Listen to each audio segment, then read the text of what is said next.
Not gonna lie, still mad I can't smooch everyone. Roundtable Organization is an organization in a European city that was created to achieve harmony across countries. On the surface, it is a non-profit organization called Mallory Consulting Group, but in reality, it's a shady organization that has a large pipeline to influential people beyond the borders of the country. In the form of external advisors, it often invites top figures from various fields such as politics, wizards, and academia, and discusses global issues with them on a daily basis. It is, so to speak, a place where the world's elites gather. The person who knew of the existence of such a place through an old contact and had been working there for 6 months was me, a handsome man who can do most things. Well, Charles. You're holding up a newspaper. You don't even read. Like that again. And this friendly-looking guy is my colleague, Benedict. I call him Benny. Can I smooch Benny? Something wrong? I don't know if I should ask. As a friend, at least pretend to be concerned. Benny sits down on the couch next to me. Here is a lounge owned by the organization, and the agents of the organization are free to use it. Well, there are not many people here all the time. She got angry at me. Huh. Your girlfriend? I've never met her, but she's Lady Marianne, right? You're always making her angry. This time, it might be more serious. I mean, she told me some pretty harsh things. Benny is stirring a sugar cube in his coffee cup, responding as if he doesn't care. He probably thinks it's another one of my usual love stories. I let out a sigh and told him what happened last night.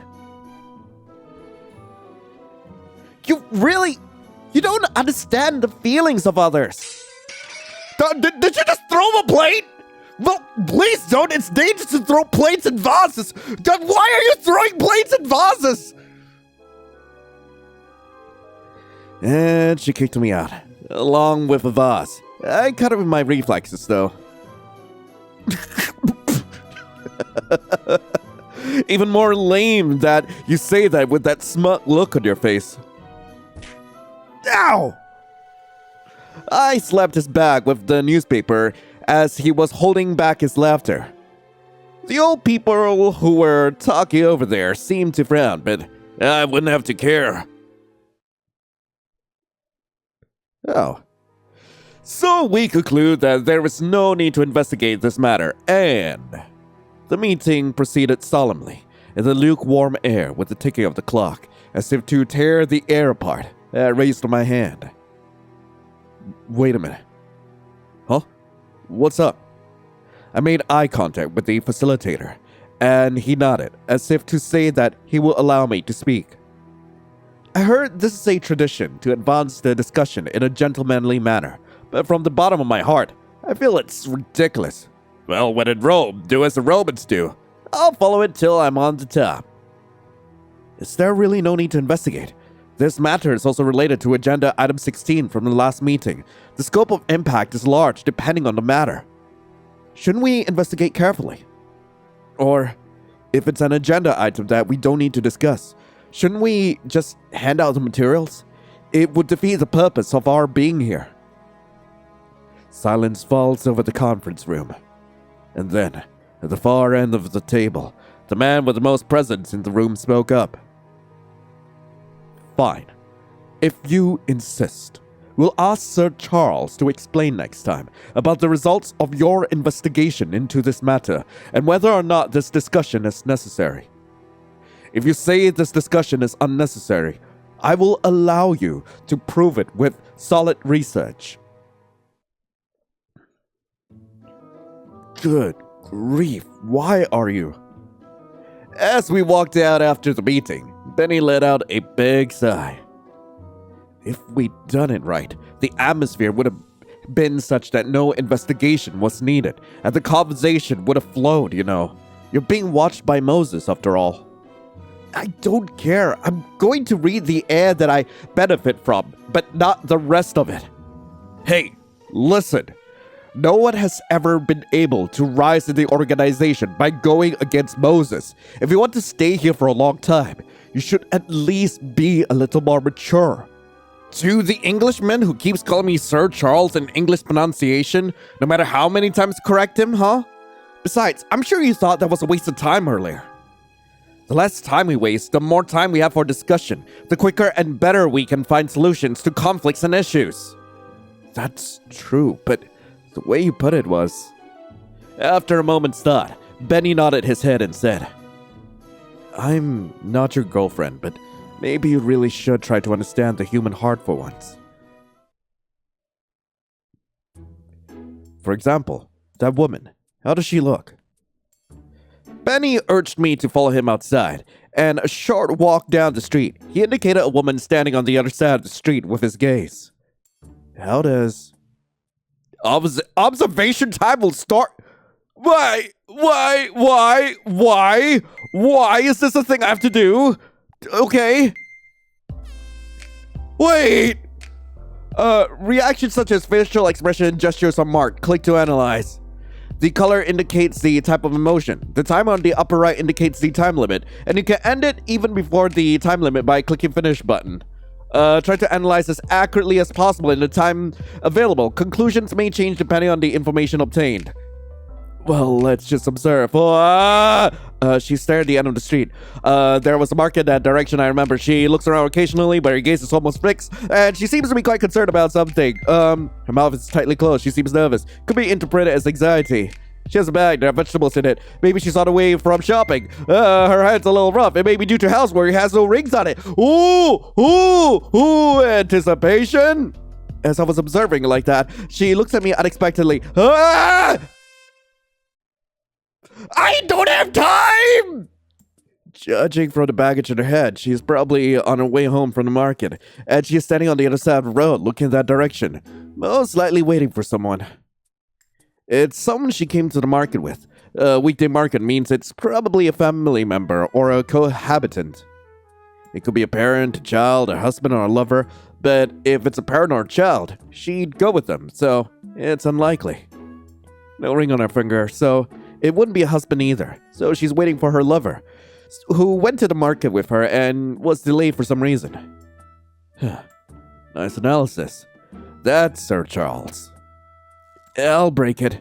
Your beautiful nose! My sincere apologies. Playing with people's names was an inconsiderate act.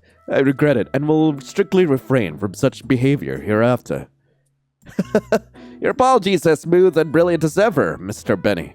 I want to follow your example. Unlike you, who used to be royalty, I am a commoner. You are too well raised to behave like this. Well, you seem to understand the human heart better than I thought.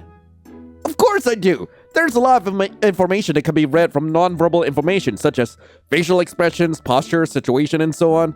I've read books on psychology and medicine as part of my knowledge base.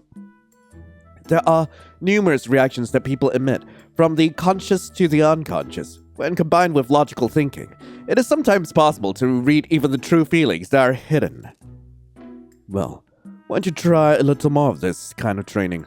Maybe you'll feel a little more human again. Even your girlfriend, from what I've heard from you, wouldn't be the type to forgive you after some time. You'd better make a solid effort.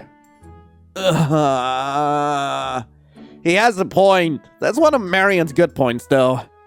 And so I decided to try training to guess people's feelings. I didn't even guess. Hi, Luciano.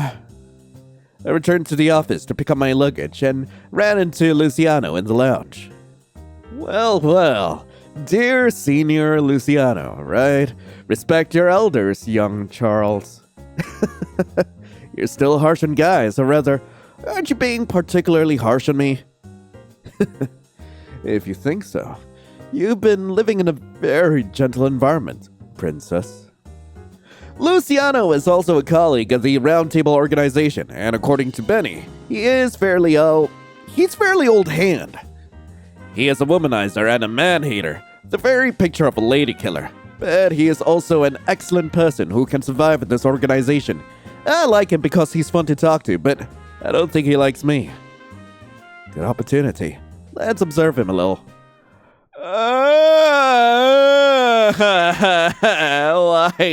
Why must you make me do this? I don't like speed reading. Wait, I could just summarize what I'm reading. Okay, let's try.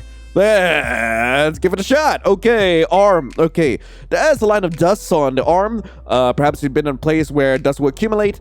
In a building, the only place people would usually go in and out of are storerooms and libraries. Since the storeroom contains only cleaning supplies, library is most likely the place he had gone. About research, some days guided topics through observation topics can be selected. Talked about using top button. What? None of your business. About the research. Did you find what you're looking for? What? Why? His eyes widened and he pulled his chin back a bit. He seems upset. He looks as if he wants to say, how did you know? Might be better to reveal the truth before he gets cautious. I silently pointed to a dusty spot in his jacket. If you were in the library, the shape of the dust would make sense. The dust on the old books would have a deer there. Ah, damn it. You have a good intuition every single thing. I see. I can bluff and shake them up in conversation. Might be useful. Okay. Oh, the pocket chiefs and the breast pockets and gentleman etiquette. I don't have one because it just interferes. No, I'm not done. You didn't get me done. So much to read.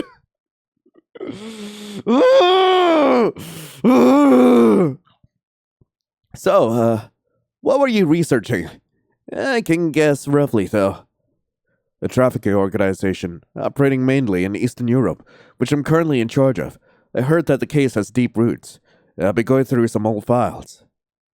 Well, if you're so interested, you're welcome to take it over.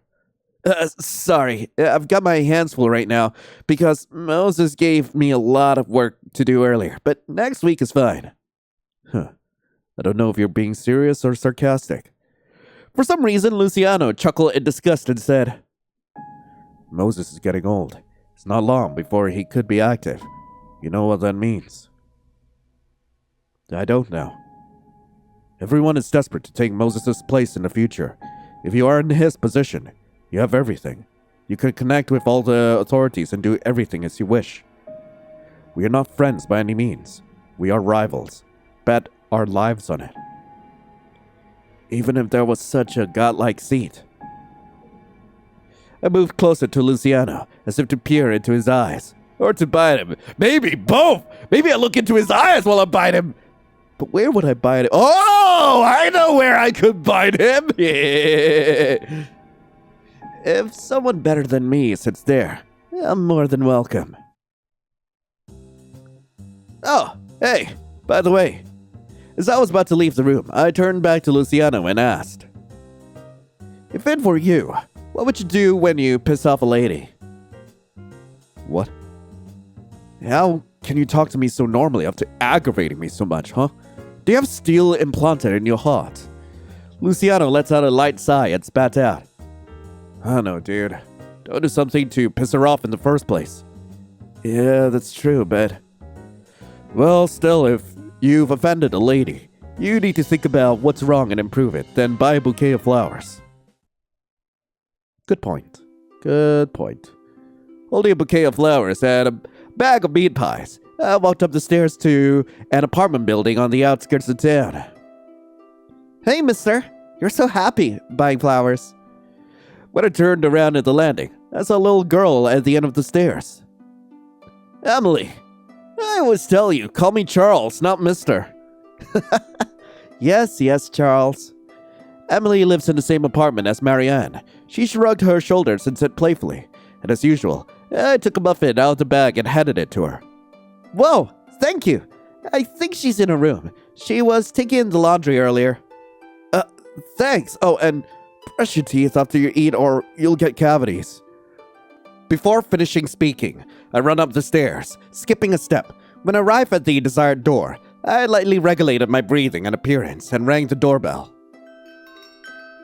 Hello, my darling. Hello. Sorry I'm late. I thought you liked meat pies, don't you? And when I was at the flower shop, there was a woman who really knew a lot about the language of flowers. She was very kind and told me about it. I thought it was amazing, so I told her. And she was so impressed, she tried to give me a bouquet of flowers. Well, I said no thanks, but she was a nice person. She helped me a lot. Oh, shit! Look at her eyes. She doesn't make eye contact with me this whole time. Apparently she's in a bad mood. Thank you for the meal. After saying that, Marianne took her dishes and got up from the seat. She's about to go straight to the sink. I stood up and touched her shoulder. Hey. Please. What? Hey! The hell? At that moment, she almost grabbed my hand, so I reflexively pushed her hand against the wall. The dishes fall with a clatter. We ate dinner together. I fulfilled our promise, Your Highness. Don't call me that. I fell on my face pleadingly, and I heard her indifferent voice right beside me. You are the Crown Prince Charles, the one who was the mastermind of our chambermaid. The fact that I have ceased to be maid, that you have renounced your claim to the throne, does not change that. Then, at least call me Charles, please. She laughed bitterly and said, Why? You know we're not lovers or anything.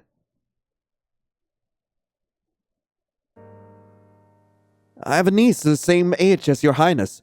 When the maid introduced her to me like that, I didn't think anything of her. Rather, I looked at the girl shrinking behind her, a brilliant maid, and... what a dull one. She is not likely to turn out to be a useful person. I even thought that. Of course, I never showed it on my face, though. A few years later, she started working as a maid at the castle. Just like her aunt, she quietly made her mark, almost unnoticed by anyone.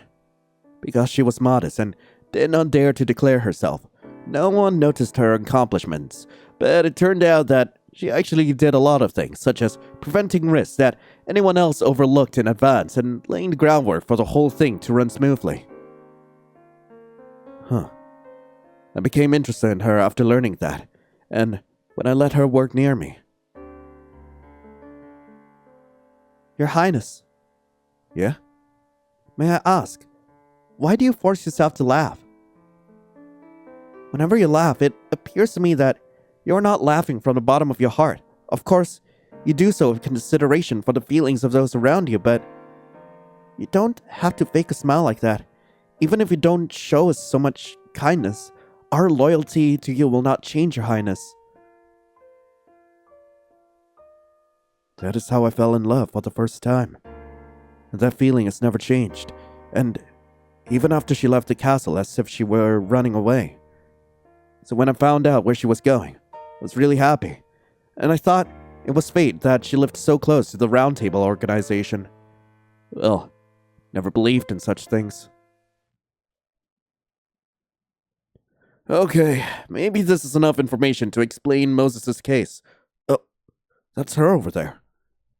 On my way back from the National Library for our research, I saw a familiar figure. A small figure was mingling with the adults in the office district.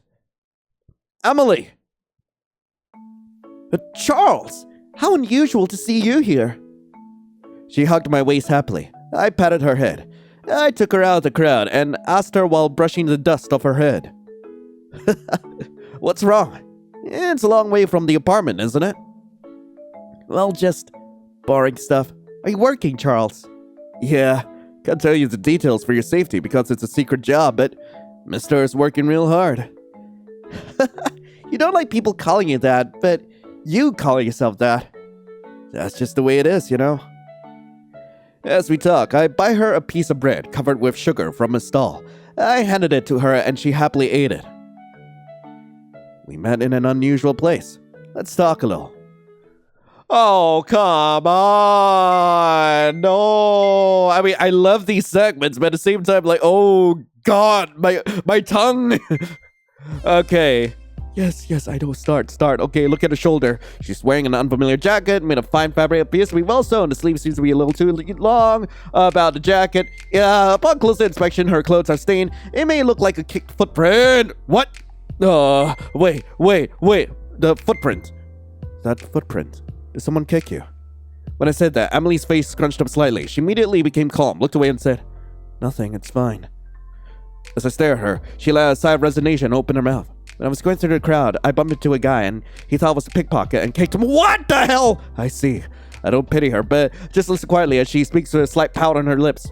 It's okay. Don't mind. It's the fact that children from immigrant backgrounds are pickpockets. That's the time I did that. Yeah, when you met me. I don't do that anymore because I learned that there are scary people in the world. Okay. Wait, what about the bag? Heavier than usual. Gap the bag. Looks like an old book.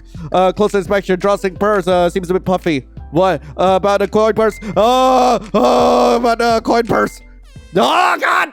Freaking damn it! By the way, the other day, there was a loud noise coming from Marianne's room. Is something wrong? It sounded like there were a lot of things breaking. Yesterday, there was something breaking too. Are you in a fight? In an apartment? Is an apartment really that easy to hear? I felt awkward and swept my eyes. It's not that kind of play, right? I guess Marianne doesn't like that particular kind of play. Hey, yo! No! We will not broach the topic! You shouldn't say that kind of things to a guy. There are some guys who are dangerous, even if they're adults. After saying that, Emily gazed at me with a worried look on her face, like a child when her parents are talking about their breakup. Don't worry, I'll make it up to her again soon. 'Cause I love her. Holding a bag of salad and grilled fish with herbs, I walked up the stairs to the apartment building on the outskirts of town. Hello? My darling! I rang the doorbell and a grim-looking person answered. The scary face of a beautiful woman has a certain spirit. I waited patiently and then she let out a sigh as if she had grown numb and said, Please, come in. Standing there is a disturbance to others. With a chuckle in my heart and an apologetic expression plastered on my face, I walked through the door. I'm definitely getting like a shit ending for this. After dinner, as I was washing up, Marianne approached me apologetically. I'm sorry. I always let you do that. And the meals, I'm also receiving a salary for my work. So please, allow me to pay you as I asked before. She bowed deeply, and I had mixed feelings. You see, Marianne. Yeah? She is really how sincere to feel sorry, even for the person she hates. I know it's not that she forgives me, but she does that to anyone. She tries to treat every person equally and with sincerity as a human being. That's the kind of person she is. Can I play this? I wiped my hands and opened the lid of the piano, which was placed like an ornament by the wall. What? Sure. Now the people next door and upstairs are out too. It's okay, but this song. Sing. What? Sing this for me, Marianne. You can, right?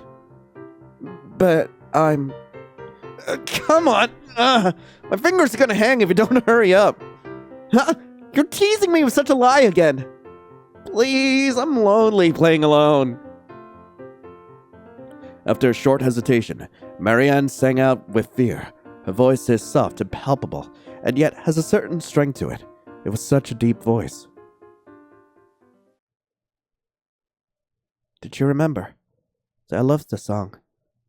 Yeah, used to sing it in a castle courtyard during recess. I could hear you in the wind. My apologies. I'm sorry to make you hear something terrible. Not at all. The pitch and rhythm are accurate, and the emotion is rich. I like it. You also did that. It's great to be honest, but you shouldn't say such things to everyone. Not everyone. I gazed into her eyes. I remember everything about you. What you like, what you don't like. I thought it would bring me closer to you. I thought I could make you happy, but... I smiled softly and said, I'm not saying that I want you to love me. I just want you to be happy. I want you to let me try to make you happy. Hey, please, tell me, what can I do to make you happy? Silence filled the room. Only the ticking of the clock echoed quietly. You're really...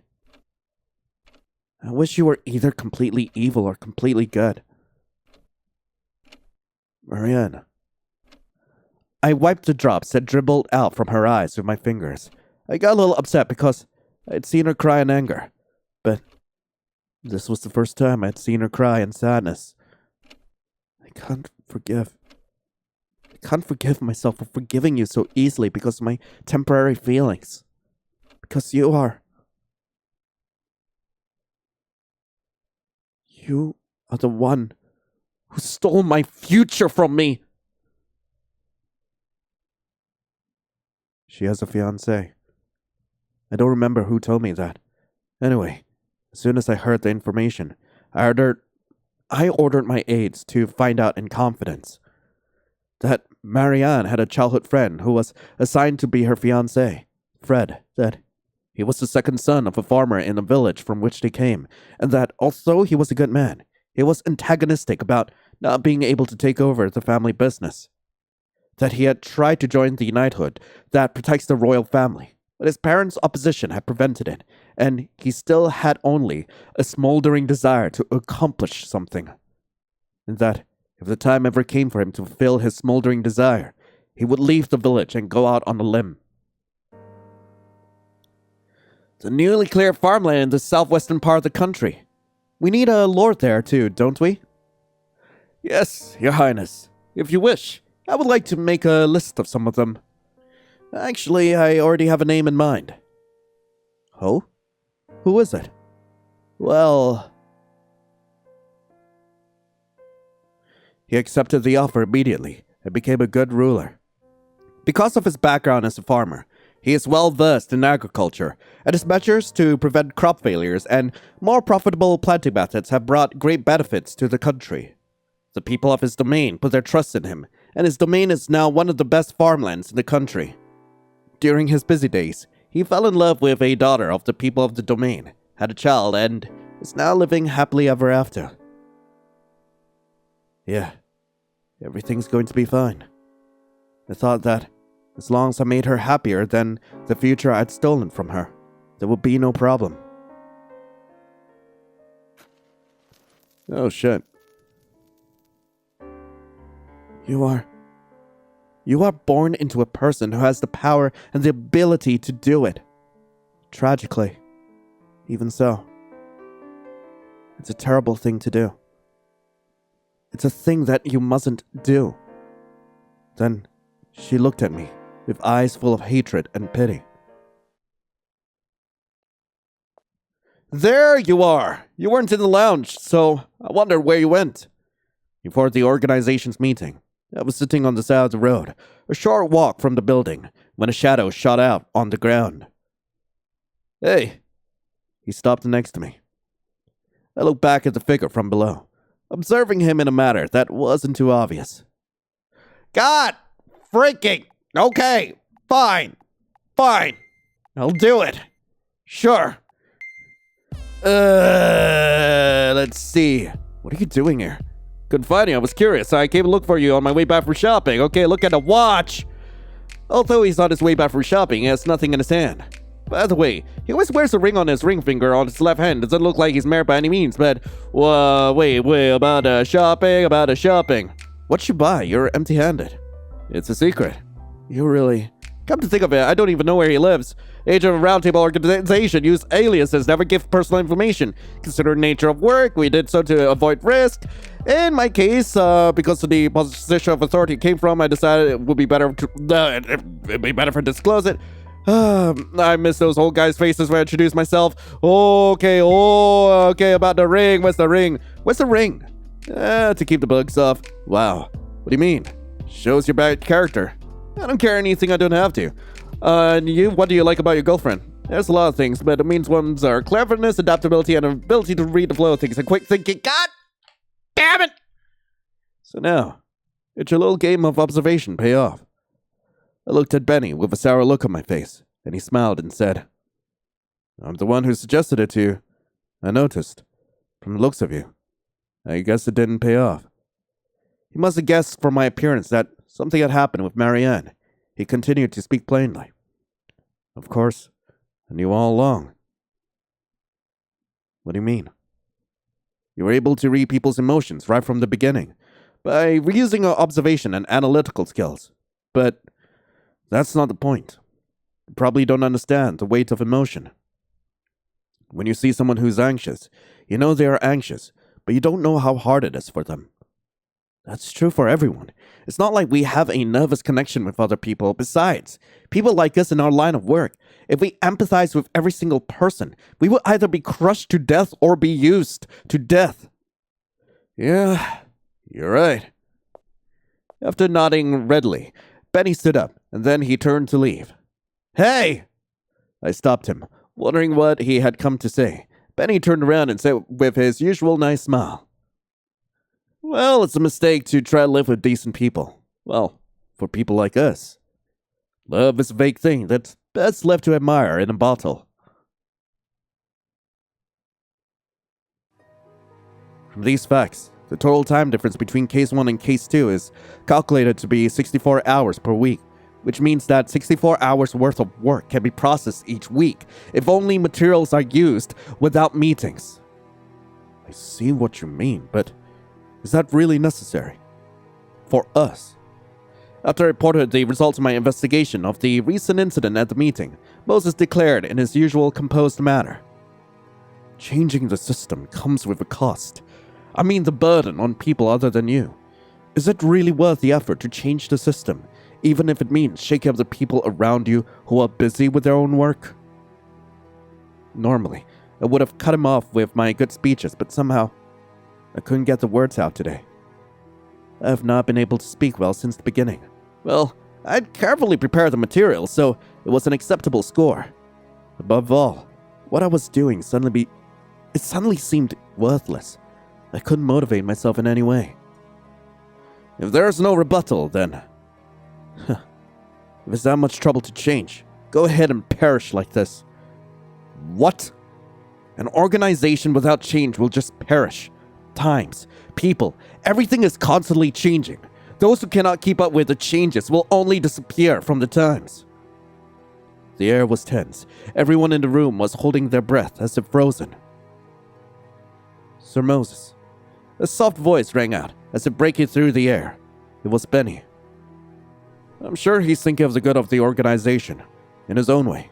He has a point, even though his words are annoying. I glared at Benny, and he brushed it off with a cool face. Fine. It's useful as a resource. We'll consider it in the future. I appreciate your generosity. I let out a small sigh, thinking, why are you thanking him? Hey! After the meeting was over, I was leaving quickly when Luciano stopped me. Something happened? What's wrong, Luciano? Benedict! Benny came out from behind Luciano. Can't believe you're worried about someone else. The hell do you want? You always say we're rivals. I know we are, but... Charles, you dropped this. Benny interrupted Luciano and tossed something small to me. It was the agent's badge. I don't usually wear it, but it's a rule we always carried it with us. Don't forget something so important. Yeah, thanks. I'm the one who recommended you for the agent position. I'm not going to drag you down with me. Benny laughed as if to say, don't worry. It was true. To get into the organization, we needed a recommendation from a current agent. And in my case, Benny was the one who did it for me. That was an obvious provocation, Benedict, Luciano said, ruffling his hair. But I'm not a little boy anymore, kids. Well, if you want to cooperate, do as you please. After all, I'll win the war to take Moses' place. The old fogey is talking. Listen, Charles. What? You bastard! Wait! Leaving the two of them chattering, I walked away, with the badge clutched in my hand. I walked with the badge clutched in my pocket. Over an hour's train ride away, my feet were heading on their own to a place I had never been, but knew about. Benny is right. We are on the cold-hearted side. We scheme. Sometimes we bleed, bring down a lot of people and save a lot of people. To do this, we had to make calm decisions, and we naturally became cold-hearted, and I was good at acting that way by nature. So, you are the one who stole my future from me! It's surprisingly calm, even for me. I wasn't upset. I was just thinking about what to do. Love is a vague thing that's best left to be admired in a bottle. Benny's resigned words came back to my mind. Inwardly, I knew he was right. I am, after all, looking at myself like that from some distance. Even though I say I love her. What's the best move to make next? I found myself thinking about it. I got a little disgusted with myself. I'm not sure why I'm disgusted. A short walk from the station is an old but atmospheric tailor shop. And from the other side of the street, I found one working briskly. I saw her disappear into the backyard and let out a breath. She wouldn't have had to work so hard if she just kept working at the castle. Yeah, I did. I robbed her of that. What am I doing here? Seriously? Well, let's just go home. When I turned back, I felt a heart touch on my back. Why do you have a gun? Why are you here? I turned around with my hands raised. Marianne was standing there, holding a short gun. I took a few steps back in surprise. Well, when did you get that? Because you may come to take away my peace at any moment. I saved up the money, learned how to shoot, and bought this. She says in a quivering voice, as she keeps her sights on my belly. Despite her voice, the barrel of the gun did not quiver even slightly. You can demand something from me, but please, don't hurt the people I care about. Don't steal my future again! It wasn't like I wanted to see her make that face.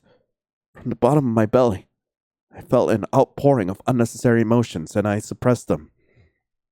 I chose the most important words to tell her from them and let them out of my mouth. I will never do that again. The words I said to you are not lies. I want you to be happy. I always have. I looked at Marianne straight in the eyes and said that, and she replied, with a look of bitterness in her face. Then, why did you deprive me of that happiness? I wandered into a nearby park. As I walked aimlessly, I wondered, was it wrong, what I had done? I just loved her. No, first of all, was it really? It's not in my nature to worry in vain. Whoa, I stuttered. Emily, what are you doing here? Hey, what do you mean? This is near my school, you know. School, oh, you go to such a place, huh? You seem to have a personality that hates this sort of thing, saying it's a pain in the neck. I think it's a pain in the neck, but I heard it's better to go there for my future. It will increase my lifetime income. Well, that's a pretty solid idea there. Saying that, I lay down on my side and Emily called out to me. Something wrong? Ah! What's up? Say it. Scene of a 28-year-old complaining to an 11-year-old. Ouch! Emily got angry and gave me a chop in the ribs. It was quite painful. Well, I was just wondering what emotions are. Emotions? Yeah, when you're angry or sad, sometimes you say unnecessary things to your friends, don't you? I wonder what they're for. Indeed, human emotions are like a storm. If we get caught up in them, we cannot walk straight, including our own ones. When we get caught up in unnecessary things, we can't do what we need to do. We don't need more emotions than we have to. Emily took one look at me and muttered, looking down at her feet. You know, Marianne gets angry a lot. Yeah, she does. Why all of a sudden? How do you feel when you see it, Charles? I looked at Emily's face. To ask her the truth out of words, she continued seriously, keeping her eyes on the distance. Marianne was the one who suggested to my mother that I should go to school. She said that because I'm a girl, I should gain knowledge so that I could choose a job in the future. Also, it would be cheaper if I went to a non-daily school, so she checked out the resources for me. At first, I refused, saying I didn't need it. In fact, I got a little angry of her. It sounded a little sarcastic coming from her, who comes from a good background. Then she got angry with me, crying. She told me not to say I didn't need it. She told me that it's my life and that I should think about it carefully. I don't think it's unnecessary for me. Whenever I treated myself badly, did something bad or did something stupid and got hurt, Marianne got mad at me with all her might. That made me so happy and grateful. Emily looked up at me and continued. Charles, weren't you so? Someone who's angry with you is someone who's looking out for you. Why do you do such terrible things? I hate you. You're the one who stole my future from me! Why did I do those things? I knew the answer now. It was... Damn.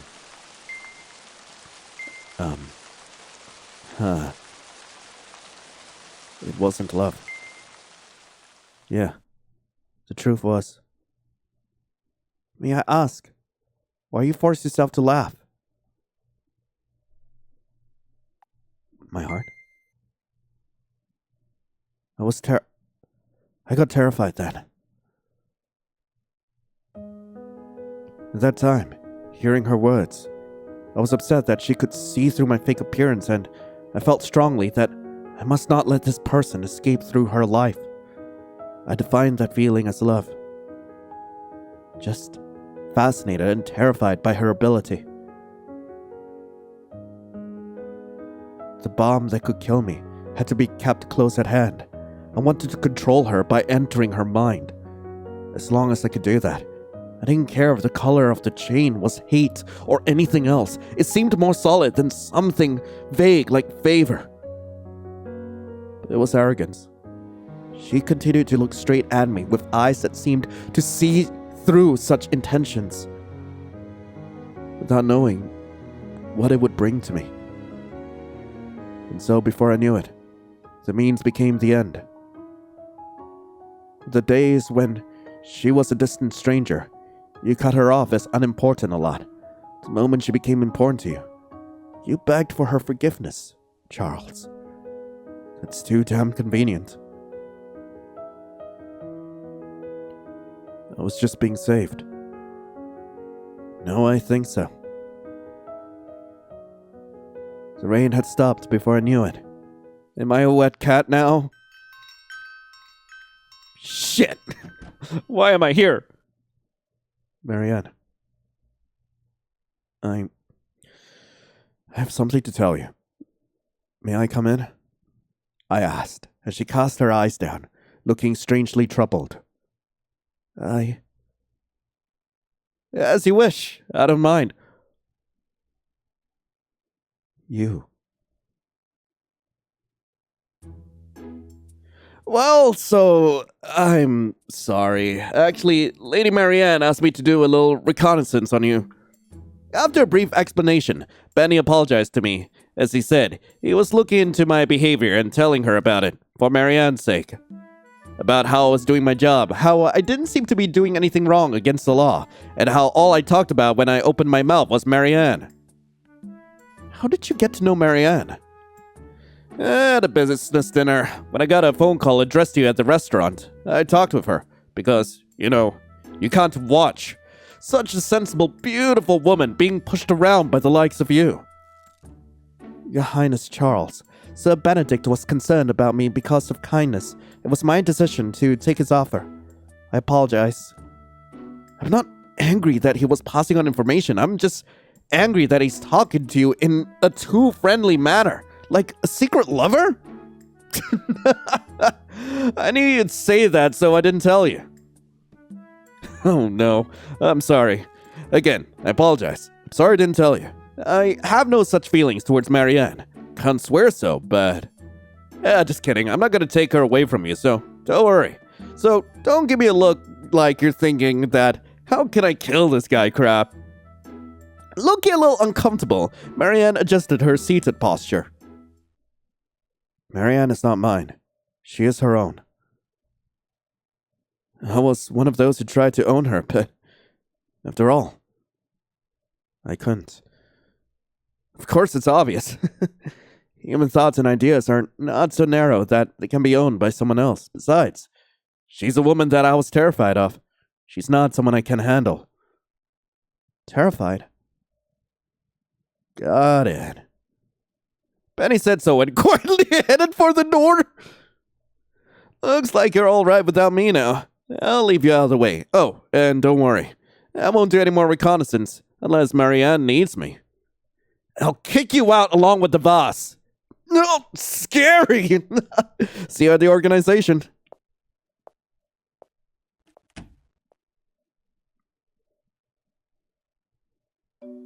After we were alone, Marianne spoke quietly.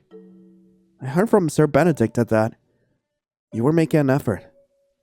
Not cool, I thought, and smiled wryly. I don't know what or how you hurt, but what I did to you is a fact that can't be changed. Even if I apologize now, nothing will. I stammered out the words that followed. I felt like it was something I shouldn't say. It would be easy to put into words, so it mustn't be so easy. I felt like that. I've been thinking ever since. Why did I do that? Why did I steal a happy future from you, enclose you, and force you to walk away from the comfortable place you just found? I gazed at her, right in front of me. I was just afraid of you, and afraid to let you go. Because you see through me so much. So I tried to keep you close, and I watched you, locked you away, and tried to control everything in your life, to keep you on my side for the rest of your life. I didn't love you. It was never love, so no matter how sad you are, I couldn't help but stammer. The air felt as heavy as lead. Still, Marianne was looking at me straight in the eye, waiting patiently for my next words.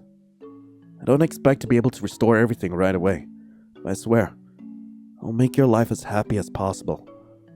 I've asked some of my old acquaintances to lend a hand if you contact them. There are lawyers, tax accountants, architects, and even cleaning professionals. Anything you need. I handed her some business cards, and she stared at them, then quietly opened her mouth. You? What are you going to do, Your Highness Charles? I'm not going to come see you anymore. They will never contact me either, so don't worry. You'll be better off for it. I've caused you enough pain. Those days that brought me happiness, what did they bring you?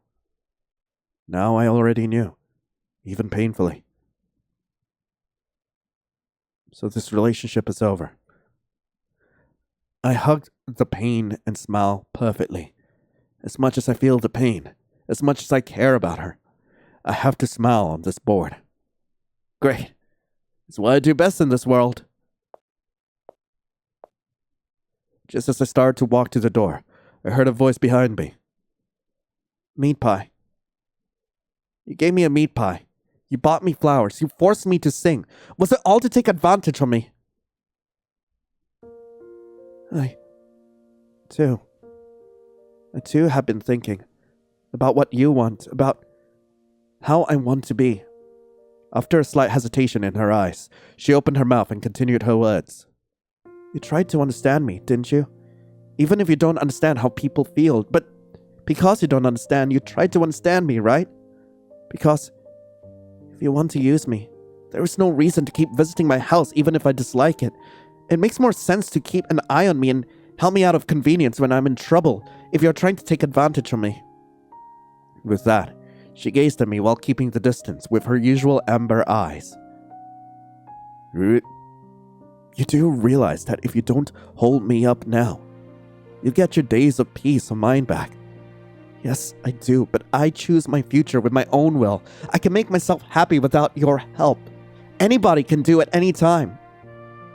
She took a few steps closer to me, and said from a distance that allowed me to see her face clearly. I can't forgive you, but it wasn't all pain for me either, the time I spent with you. All those years suffering and still not being able to reject you. So I suffered again. I didn't know why I do that, but yeah, maybe it means that. After saying so, she held out her right hand as if asking for a handshake. When I put my hand in confusion, she squeezed it tightly in a grip that had no hints of romance, not as formal master or servant, not as perpetrator and victim, but as equal human beings.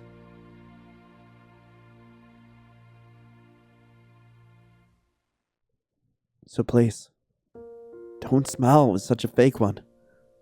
She smiled a little, with a troubled look on her face. I felt so. I see.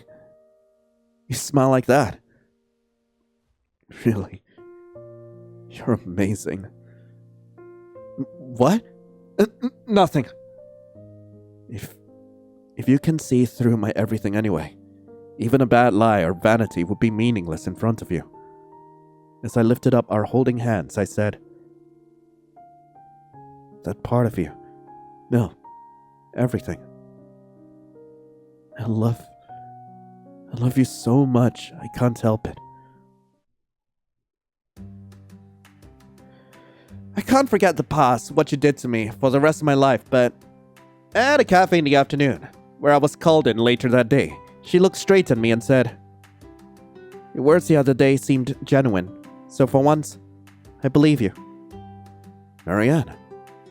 Just once, I know you're probably doing all sorts of things like watching me and trying to manipulate the people around me, so if I decide you've gone too far, it's over. I'll end this in the way you hate most. That is horrible. You don't seem to joke around, so it's much more frightening. Right. I'm not joking. Well, besides, I do make jokes sometimes. Really? Yes, I do. Don't assume me. I see. I'm still not very good at observing people. When I said that honestly, her expression seemed to soften a little. Maybe I just like to think so, though. Marianne is flipping through the menu. As I looked at her silently, she opened her mouth as if unable to bear it. What are you doing? Observing? No, that's not what I was... You look beautiful. Your hair seems shinier than ever today. Did you change your hairdressing? You look a little embarrassed. Your Highness! Charles. What? No one calls someone your Highness, whether it's a friend or a lover. If we meet in public like this from now on, you must do so.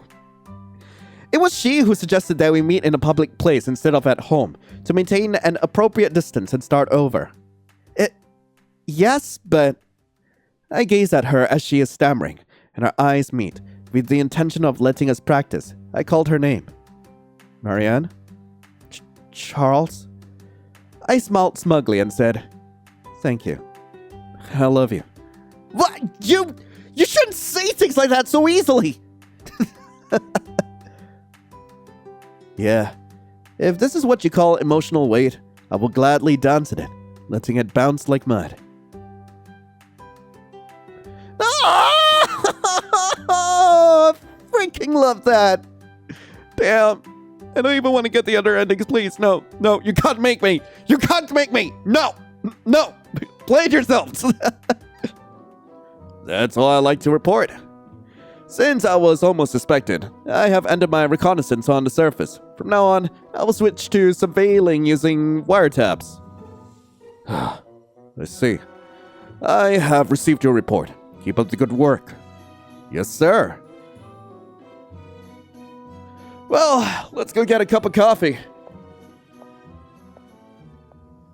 Old Man Yowie? No, Old Man Yowie?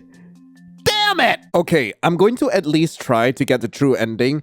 You unlock it after like going through the happy end at least once, and apparently we unlock like some new conversation pieces with both Emily and like Benny. She's wearing an unfamiliar jacket. Okay, we can ask about it. Eat first and talk. Want to know what you talk about. You gave me something, is that pity? It's not plainly it's a genuine question. No one gives anything for free. But they say it's an investment. Huh? An investment? Yeah, investment. Answered with a smile. Emily looked at me with a look of astonishment as if she did not understand. Okay, clothes are stained. Okay, okay, there's a drawstring purse. Okay, there's a heavier bag. Okay, so I'm going to need to like quickly tell you what's going on. Okay, so the King Jack, we know someone kicked her. Okay, I'm still pissed about that. Apparently, Marianne gave that jacket to her. Okay, as for the coin purse, like, she's really flustered. Okay, I don't know why she's so flustered about that, about the book, okay? It's about labor law. For some reason, she has that. I don't know why she has that. But yeah, she's being very shifty about it. She's being very shifty about the book on labor law. But we're gonna skip over to Benny, and I'm going to need to summarize what happened there. Okay, over here, he's going to lie about the shopping. Okay. So we look at his hand. There's nothing in his hand. He doesn't even have his ring. We look at a pocket, and he has a gold coin. Now that is the new thing that he has now. It's connected to Emily somewhat. We'll find out what that's about. We asked about the shopping. He doesn't have any shopping, okay? Bro's lying, okay? Okay, you have a ring on your ring finger. Keep the bugs off. Wow, what do you mean? Okay, he's got bad character. La-da-dee, la-da-do. I know, okay. And then, okay, about the gold coin. So, the odd thing about the gold coin is that it's only enough for a child, which could have something to do with Emily, and that's it. That is it. If you want to read this yourself, please pick up the game, because holy shit, like, having to even summarize that barely gave me enough time. It barely gave me enough time. Oh, God. So now, did your little game of observation pay off? I hope so! I really hope so! Alright, we're back at Marianne's. Great.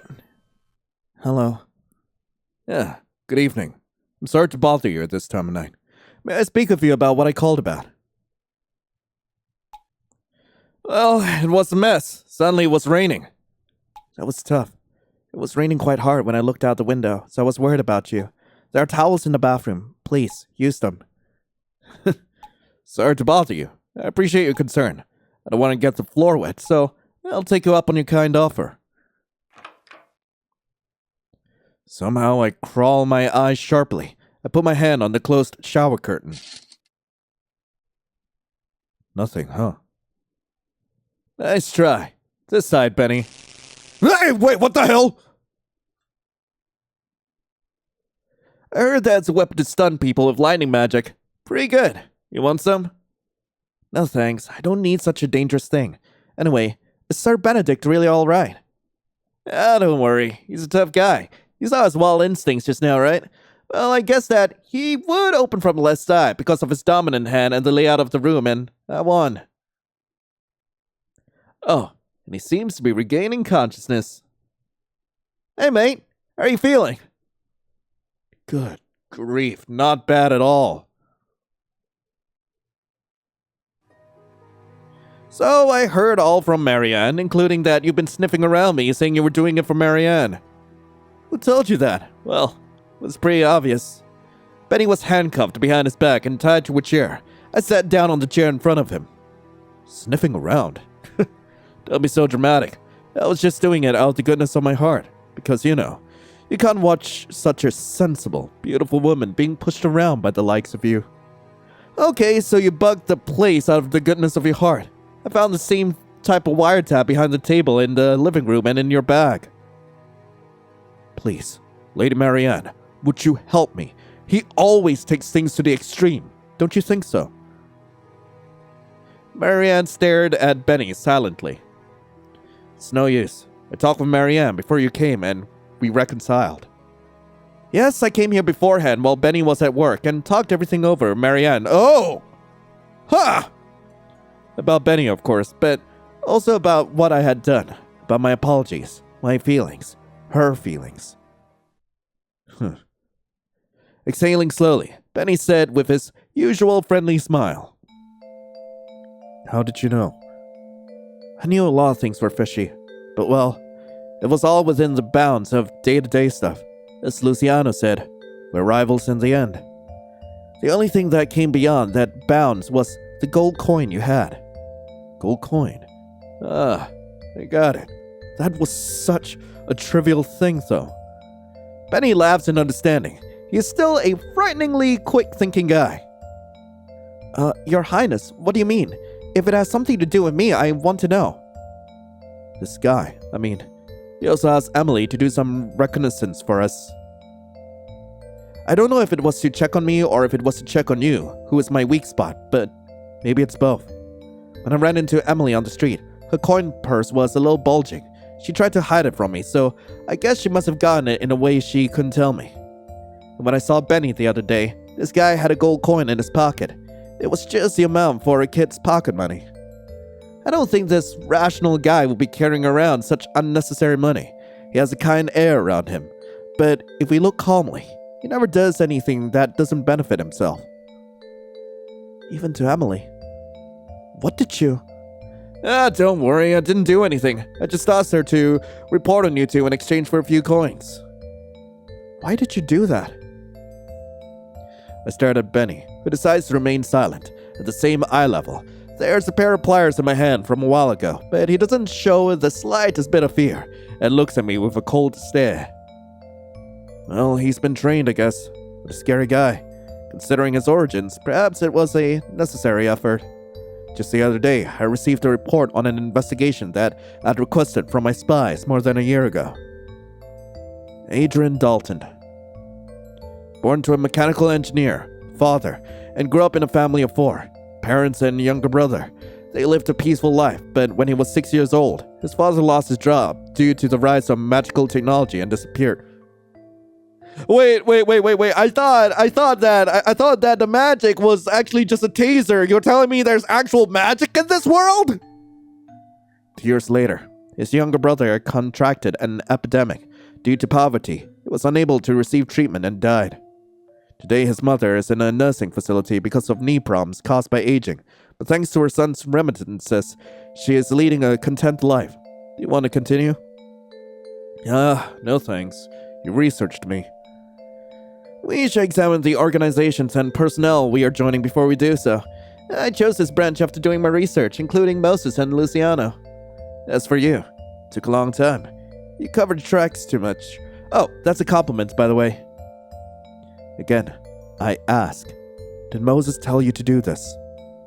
He let out a long sigh and said, he didn't tell me to do it, but to get to the top, the fastest way is to get in his good graces. I told you, right? No one has ever been able to rise up against him. And you're going to be the next Moses? No. Yeah, if I can. Are you really pleased with that? Pleased? With his face down, he started to chuckle. After a few seconds, he stopped.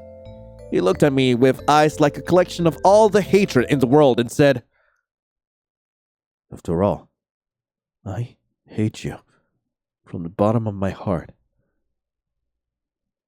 Damn! But why? In a room filled with the ticking of a clock, he spat out words like a curse. You've been given everything since you were born. Royalty, talent, so much more. That's why you can say, are you pleased? For you, all the work you do at the organization is nothing more than a game. But I'm competing for my life. I can't miss it. I can't lose. No way. Do not stay here half-assed, preppy. After saying that, he changed his expression to the usual friendly smile and continued. Are you surprised? Sorry, didn't mean to hurt you. Great, so this is how you really feel. I felt as if for the first time I could face Benny, or rather, Adrian Dalton, and I couldn't help but feel happy. No, sorry, it's all right. I had an inkling, because you were always full of hospitality and, well, hostility in every word you said. I knew you hated me. Well, I like you. Above all, it's so sweet that you think you could and would hurt me for something like this. Well, that's fine. I'm glad you're happy. Liar. A few minutes ago, you said you hated me from the bottom of your heart. Yeah, right. The reason I approached you was to use you as a weapon to defeat Moses and move up to the top, but if you weren't strong enough to be a weapon, I thought it would be nice to watch you fall like a rag. As he said that, he chuckled evilly, looking truly pleased. I opened my mouth while looking at him. But the gold coins you gave. You know what Emily bought? A book. A book to learn the law and get a weapon to fight. When I reached into my pocket, I found the agent's badge, which had been shoved into my pocket. I put it in my palm and clutched it.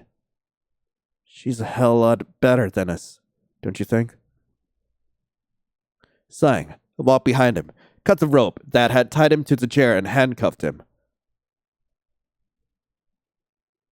Keep my information leaked. Even if I catch you, Moses will probably escape and find another way to scout around. Then I'll use you to my advantage. You.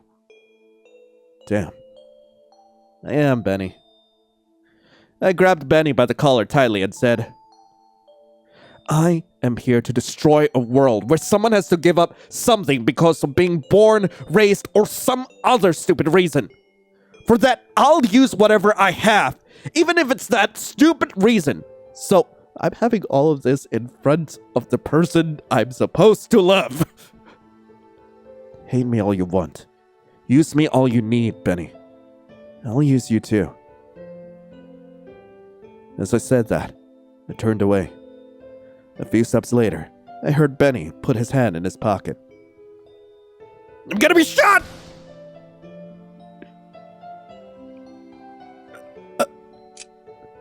Oh, damn, girl! Shot you in the leg. Next time, I'm aiming for the head. The sound of the next bullet being loaded calmly echoed. Wait, I was just trying to scare him! Look, as you can see, it's not even loaded. What? I laughed my belly off as looking at Betty lying down and Marianne hurriedly starting to patch him up. Oh God, seriously, my girlfriend can't take a joke, you get it? Your Highness, please help me with the treatment, and I am not your girlfriend yet. Lady Marianne, you really are something. Why don't you move on from him to me? Ah, that's creepy! Stop talking! Hey, normal guys don't have the mental toughness that I do, so be a little nicer to him. Benny muttered in dismay while his shot leg was bandaged.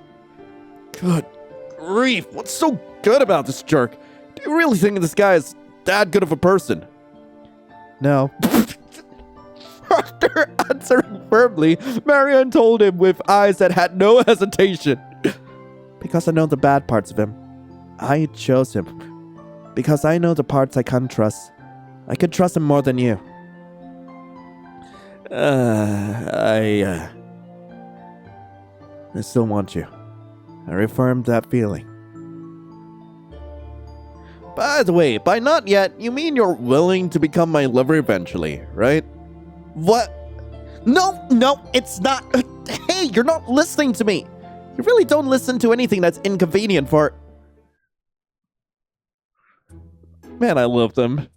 It's quite difficult. I like to shoot through the head in rapid succession, but... Yeah, next time. Let's try to be conscious of breathing. You should fix the rhythm so that you shoot when you exhale. You have the talent, so you'll be able to do it soon. While having such a disquieting conversation, we walked down the street with the meals we had just bought in our hands. It was our way home from the shooting range. Since that time, I sometimes go to the shooting range with Marianne for my own training as well.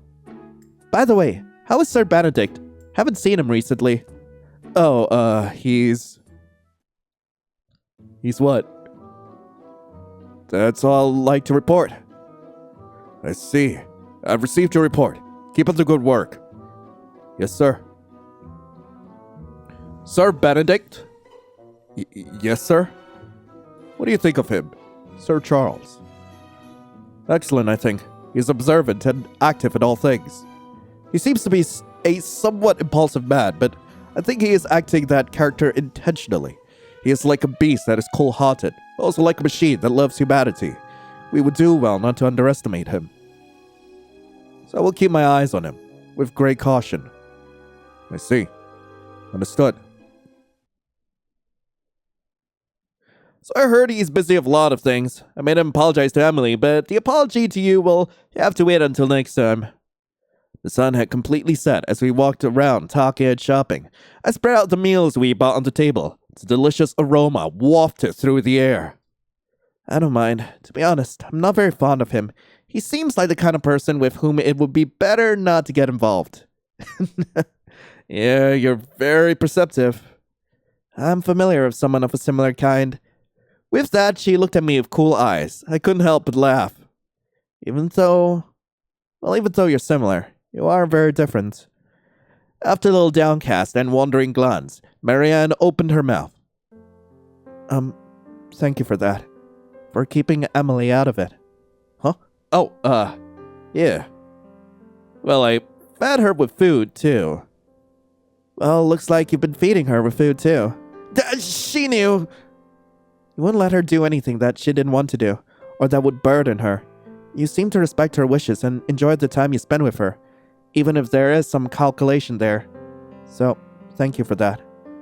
After saying so, she looked up at me intently and then bowed her head politely. I said we're equals. Wow! I took her in my arms as if scooping her up and placed her on my lap. Now maybe she will allow me this level of distance. Hey, Charles! You call me by my name, just like I asked. Thank you. Saying that, I quietly leaned my head on her shoulder. What? At that time, when you shot Benny, your voice wasn't quivering. When you pointed it at me, you were quivering like that, though. I raised my head and gazed up at her face from below. Why? I don't know, but I just know that when I saw that you were going to be shot, I thought I had to stop it and... yeah, out of compassion. Sighing, I leaned on her shoulder again. Compassion? Is that it? I heard a questioning voice near my ear, and I looked up. Hello? Can I make love to you? No! What are you talking about all of a sudden? I know!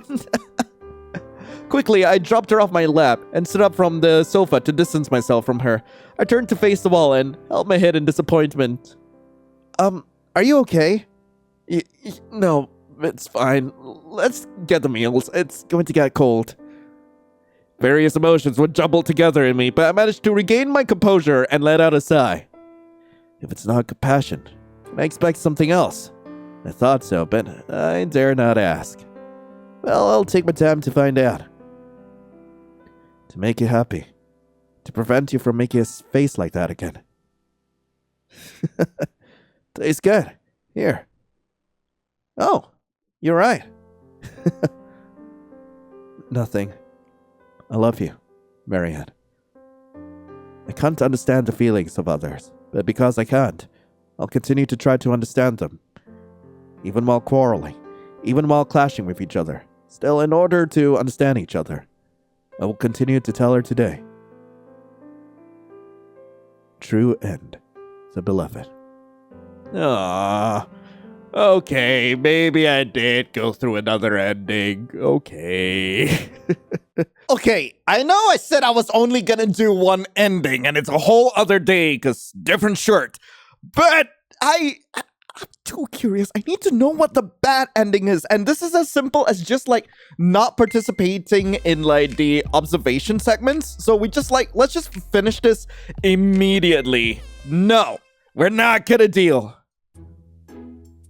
She seems to be waiting for someone standing by the south road, but I don't know much about it. More importantly, I'm hungry. Oh dear. You know, even though you're a formal royal lad, you're too unmotivated. Could you say the same thing if that woman was your girlfriend? Huh?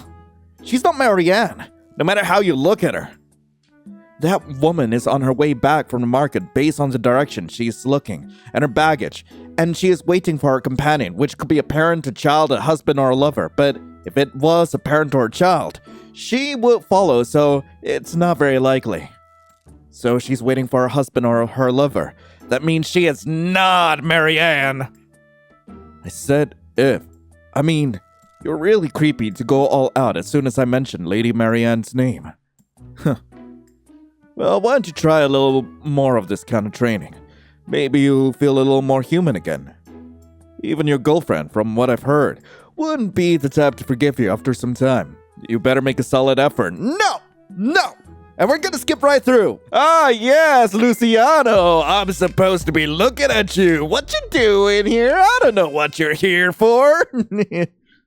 What do you want? I'm busy too, so don't take up my time. Sorry, I'm going now. Oh, hey. By the way, as I was about to leave the room, I turned back to Luciano and asked, if it were you, what would you do when you piss off a late? Okay, so like, there's barely anything here, so let's just skip right along. Ah, child, how are you doing today on this nice day? I'm not even gonna pay attention to you. By the way, the other day there was a loud noise coming from Marianne's room. Is something wrong? Sounded like a lot of things were breaking. Yesterday there was something breaking too. Are you in a fight? Is an apartment really that easy to hear? I felt awkward and swept my eyes. It's not the kind of play, right? I guess Marianne doesn't like that particular kind of play. I don't know what to tell you. I mean, she shot a man in one ending, so we're just gonna skip right along. Okay, seriously, I'm so curious about how bad the bad ending's gonna get, considering I'm just not making an effort whatsoever. Like, no, I'm not gonna deal. No.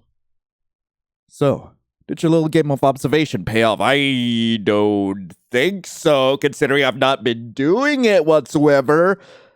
But let's see how bad it could get. Let's just see. Somehow we still got the option to say it's either love or not love. What if I said it's love? What if it's love? What if? Yeah. What's there to be confused about? Emotions are all vague anyway. Then, let the emotion I like best be the answer. It's always the people who can't make decisions who die. Only those who can decide for themselves do it and take responsibility will survive. Make the necessary decisions to protect what is truly important. Marianne, I love you. Since 13 years ago. The sound of rain was ringing out like broken applause. How bad is this gonna get? Oh no. Hello. I'm here. What happened? It's so late at night. Sorry, did I wake you? I'm here with a present for you, but...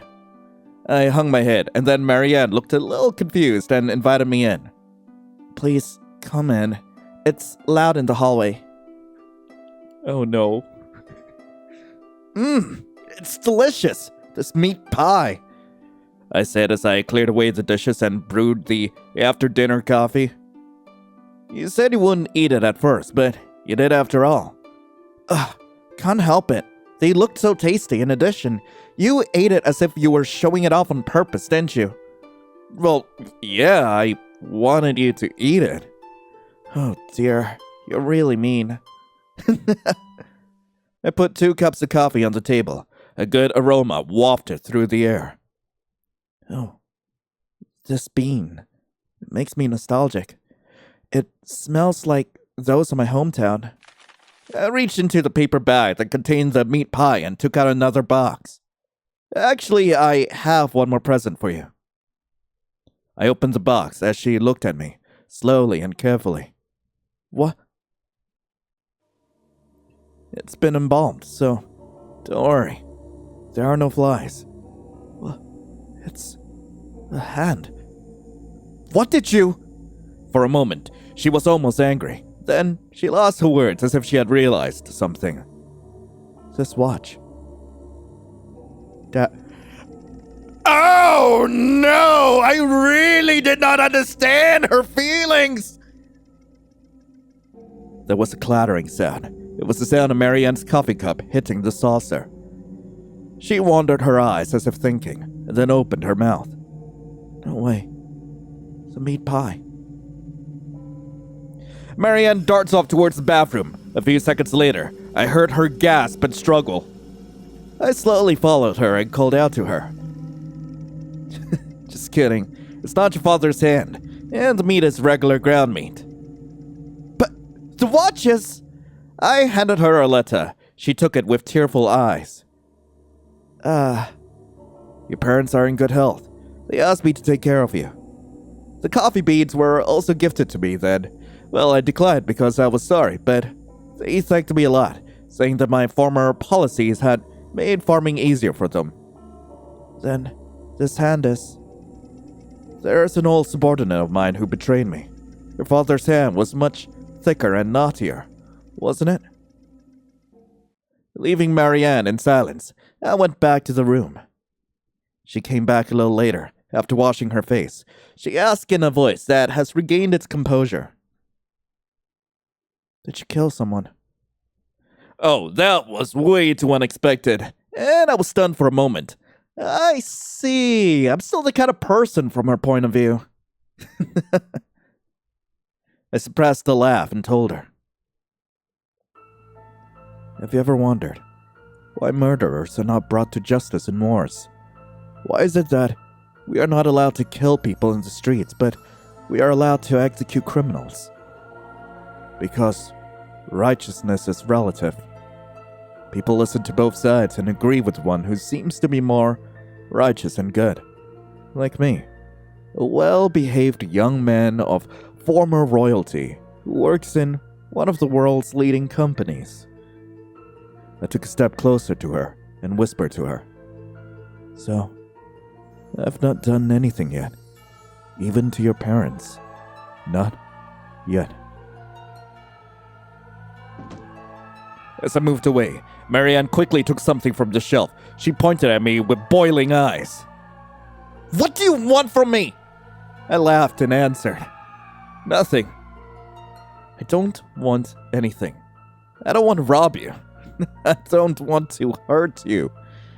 As I step closer, a cold, hard feeling presses against my stomach. But, yeah, maybe, if I felt unloved, even I might give up on you. Or, even if you died, I might despair and do something to someone. I was looking at her quivering eyelashes, enjoying the feeling of my stomach. With a quiet metallic clang, the gun is placed on the table. I held her gently from behind and whispered to her. Thank you, Marianne. I love you. I love you more than any love in the world. Stronger and forever. Bad end. Inveigling? Well, jeez! So that was Cut to Understand the Feelings of Others. I really hope you guys enjoyed it. If you guys do want to play this for yourselves, link to the game will be in the description below. And I'm really glad I actually went through all the endings for this. Like, that last one was completely out of left field, but doesn't seem to be entirely out of character. I do want to play one of this dev's other games, which has something to do with a reverse harem, and I'm just like, finally, I can flirt with more men than just one. Look, I just love the idea of having a harem of hot men on my heels. Like, please, I need more of that. But anyway, hey, thank you so much for watching. Hope you all have a lovely rest of the day. And as always, I'll be seeing you in the next video. This is Lion, signing off. Ciao.